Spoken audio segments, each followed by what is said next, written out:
Oh yeah, mbom ma my word send ya le ni bi nyede en kame na mhwe amasamai market na yem say yina o hwe dwumadi ekoso a police for barrier o masi benkum sini faso so ensem on busa enkrofo no wo hwe dwumadi o mudi a eden na okafa sa dwumadi oh barrier ndi o masi ni kama na mom apobo bi koso wo barrier na o masi ni se uduru ono bi antika na o ma gina o se violence se bra o ka si e bia lance ni ha na oba baako atena ka ni no ajo akopake o me so minim se aban se yen hwe omo hwe se ka bia ebeduru ha se taxi na afa ford omo nsi passenger na se omo bisa omo tika ni questions ba we de nya no na omo ye omo duru obi duru ha na obi sa question obi su duru ha o ka se obi antika ni ma na o lances ana wa hwe o ka paper na wa chu miluzu minim se date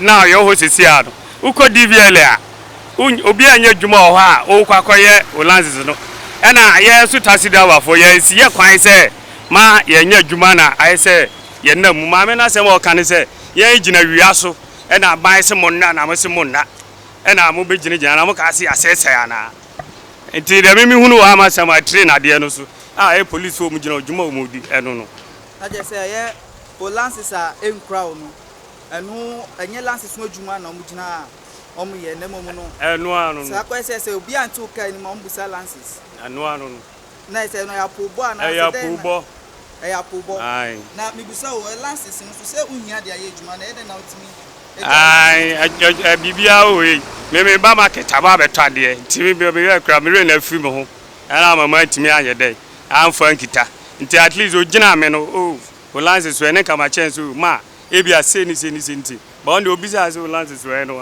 a straight to atena ka nim no odo akọ enta no aju ka kin acho na we taxi driver me taxi driver okay eda wanu asi eso me da wasi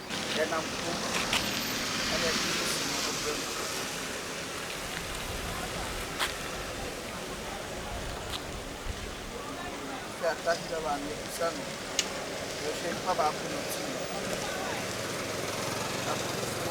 ya bai ya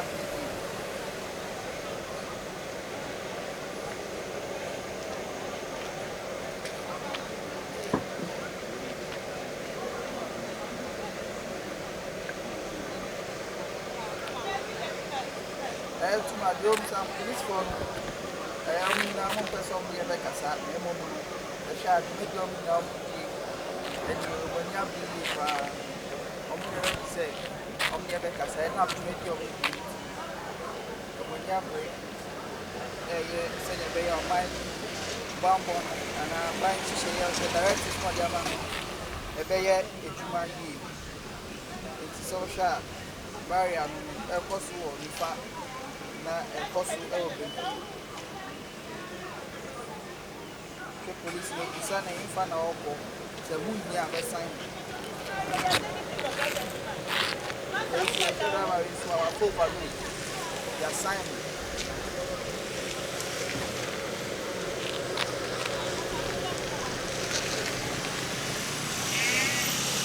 and Sabanga said that's gonna be far more than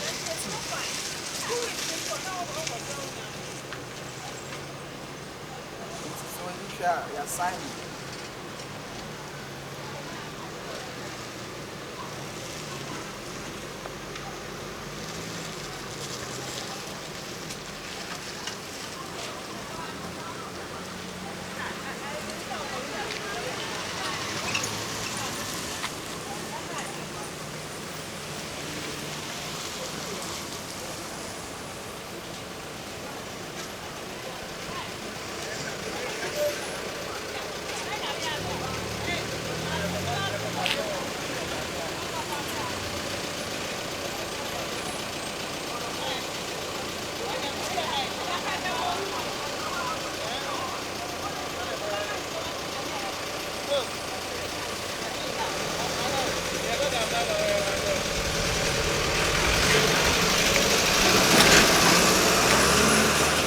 Yeah, Nia. You share your cost to Amasama and market. You say police for the near Bria or Masi Barrier, you will put to the Kabia Bar, Omjina. Now, why Penny also take a then also Capas as anyone. I send us from Omjumedi. Oh, so far so good. Police for no me Mapa. Cause C19, I did be a man for Yapa ye. Now, Amasama has said, once as police for mom is almost check out. Almost free Amasama and call I castle no more ban. Almost a curious will be a pay bag must say. A bank say taxi near you about a champion and you move back on. See, my home said, drive you a car, sign caravan be. So, Musa on some corner and call ye. He got names with the other snake of ma, Mimawa Amasama, TV3 has say. Tim do I say, drive a man in Ebano. We do me best snack on officer with Sam say, ye call him to the general command. Well, me chat taxi and be a snake call, maybe officer across stop and say Lance's way. Only be into again or jams over Uncle William Coffan or the buy and a chatter, Uncle Fan Lance, driver or so Fan Lance with your driver. The police are working very hard. They are doing good job. Why you bribe or some Fan Lance? Now, to me, Nancy with that Lance as a driver, use me to so far so good. The police are doing good job. Message so be a day, and hold inside, met up your town, me home in San so pure ten. A very good guabana where we are my home by the Gia, China and mighty giants now foreign. And any gadgets supporting internet. I think the government is doing so far so good. So far, oh, Bonnie, be any high so calm and cool. The police are doing their good job. They are doing good job. Yeah, that was we share lockdown your cost or Amasama. Market for I am empty. You very I see an eye empty, then I'll pass lockdown. Ah, lockdown there, me my chat to because I Oman Penica say in Nayan Cotter. But I see a man or muto and I thought a Johnny Hunyamano. Yen in Nayan Brava, I am put in our market. But yeah, yet in our crown to Baby, I said so Munyama Edici, and come Mr. or my a band pass. Soldier for Cassia, Cata for Katinka, Masama, because a man of my sword, no Biako market to Cotan, your market, I would me and Sawa, Bakunia, Bakusua, Chiranum, and man is a Munko market. This a Quanuna, it's a Misra, by say, oh, my soldier form that crime. I say, I market, Eddie, Mamma say, or say, Obia. A corn cotton, Janemono, a yaquine wuna, a bimo, a shedja, or TSMT, Numasama. Aye, but brace, yes, your Munyama is a tatted corner, almost a police for a papa, no master, a market in the go, almost by some Bako market. It's a bama soldier from Ramasava, a man or Masu or the papa. Lockdown, by the say now, and then lockdown. Me pacho me dasi bebre. Me dasi bebre. Come on, let's no. Problem I wa Ghana no. Lockdown ya be. Emma ni nkola na ebe sofa o. Emma ni nkola na ebe sofa. Me like this, my husband locked me and the children in some small room. Before this lockdown case, no, Abba. And to me, say, me person me be back out. I want my children. I want someone to rescue me and my children from the house. They don't want me to come out with the children. So what am I going to do? Me share demo. And then kitu abi na me kuna apma me ma ko share honumu. So say a lockdown asam yes abe. So say then na me nye. Your friend say grandpa ni grandma empenyu for wasa omutumi ka papa no o ma support o mu baba manu e na wa fia me ma ko se dan kitu abi mo na wa lucky say me ma twins o mu suso kwaya me fasa me din kola no be pie free efie no kura no e di ma bi I need a rescue team right now. I need a rescue team right now. I need a rescue someone to rescue me right now.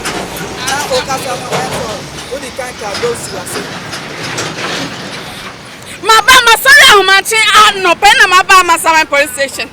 They say I should come to police station. I called the national police number and they direct me that I should come to Amasama police station and come and report. When I come to Amasama police station, they say I should go to Dosu. And this case is not about Dosu right now because I need a rescue team to rescue me. So it's not about the normal Dosu issue because who called Dosu Beka Cho say Konebra, and that's somebody Kakratama say Fakoma Bemanu. It's the same situation now, me woman. Me here say yabe mini nkolano every one mo ansa na Dosu abem. Mama me share yale ya be ya say din kita ho ana say oni nipa bo na yare no ebitimi chew. Na lockdown e bia na nunji say bambo bi no de ma no. Oh shall see yes I dey na ansa na lockdown e bae. Na so tin tie nko be bia. Just a me biango me man on pono on pesa me ba be bia oni nkolano wo.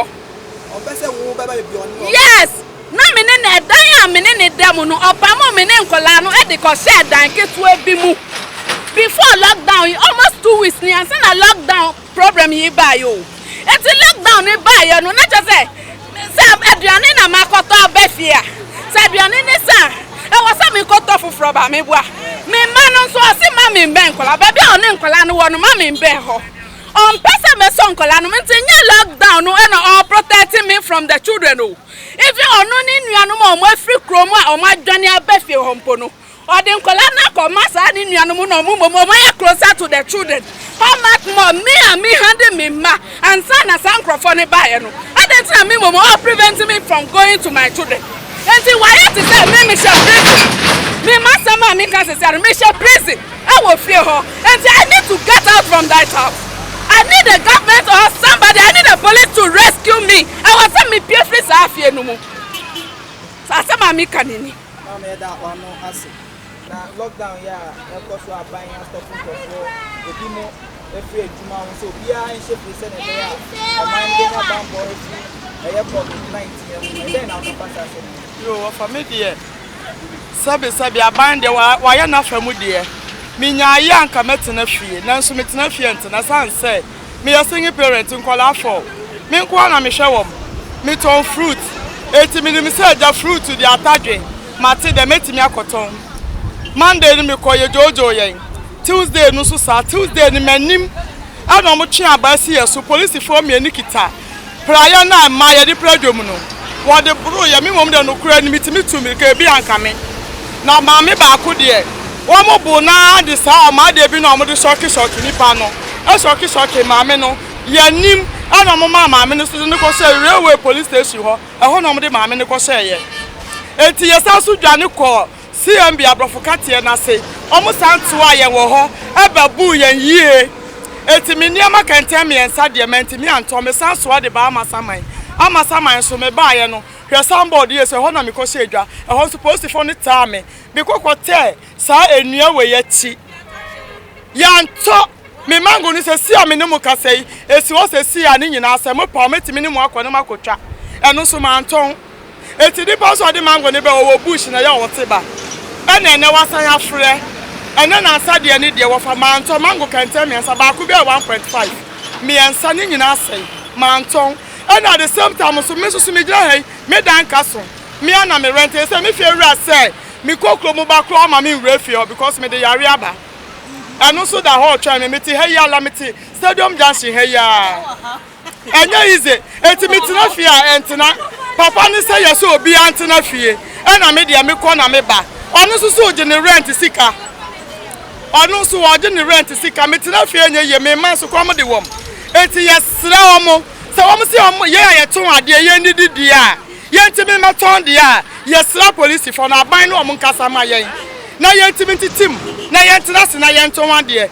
na se na om di pressure si ye so no yesra wo mo single parent ye dos wo Ghana ha single parent ye dos papa wo Ghana ha yesra wo mo fruit na meton me dwa na masa ne ho no anu na masa ne ho no mkituwa bi ni ntimi miye so ana na asame niam nyina asai ena masai age foforo na mete ho no obi mpomba ato police for na Amasama police for me pacho ye Accra police station ho na me sedwa because of some buru ye nti na maba Amasama me sedwa wa ha me sedwa wa Accra police station eti Accra police station for na omo na omo bu ye sa no eti no kura nyame no omompanyifo ne baaye ana ombebusa esa adan ana yesi boys ne boyen ana police ni pani ba ko gi kan ni nyina afi nkola ne nsem ana okabo na do omtena kam no msa ko no so my 10 minutes obi am park am 10 minutes an so kura no msa baaye ana ye nyina ye park na me sande me niema eba amasaman me ba amasaman so be share the same problem eti me niema kan tell me nsa na ni nyinara asai manton bi anu sama police for na no enu so mbetata yen enu hwe utwa wani asambody ye che ho na me hye amasama police for so betata me enu me ko mi ka sa ama me ala me ye me ho hwe enye ye magu ni nyina asai sesi a metimi de wako ni nyina si ho asai ene papa na sa ni fufura aba na masan age ana me tokro mu ho no no eti ye sraban wo si ade aye di ye nton de aye pane chaw woni na police for ni nkasa ema ye na yentimi ntom bibi kakra na ye ya gudom ha no ye nya yanke betena fie nso ye single parents ye sra wan papa omo wo kun no mo no ena omo ti fie because ni ku ama ne ska de di dwagu dem mimi nya obi ka cham say jisika na tena dem a metena because mi kita kwala 2 years na me jane ho ena me ti ha ya me bedi mai he say ye boy ye mate say school for ye so ye nko school eti ye sra ban ohun ye mobo abai hu ye mabapa no ne nimpanifo ne nkasama yen no munya ye ya ye to ade aye di no sabi anya mpaboa enya ntoma enya atade eye fruit na meton eti masam nyina no ma kwa baba na fidie su na ye ni kire amasaman ye gina amasaman eye market police station market enche ono mu se ne amani ehu no ye gina ono tim se obi anim se aha ye very busy area papa any bus stop is station one no I a very busy area papa na so no eye na aban ana say kase omampani directive emra wa hye ninti no aha aye empty obia enu hu cars ne say ko baako nipa nso a etwemu no nso ye baako na obia etwemu na hu ni say eye lockdown ye koso ye na day 4 the 4th day na obia de emra no eye ejuma nene ye de ni akira amasaman ti bia hu no ye amasaman market se wa woni tua amasaman market na o hwe no aha aye empty station sounds ye market aha aye very empty ana main road no so na ye gina no oda ne wani hwe akira obiara enu ono mu aha aye empty eti obia mi so bia de aban adwuma no lockdown no ya lockdown no on the 4th day no ye adwuma enam dia akoso any a police for any soldier for ede aye amanfo ebi ni mom ye scapegoat no enti no bia di ne mra eso aha ana edi mbesi nana yebo a enie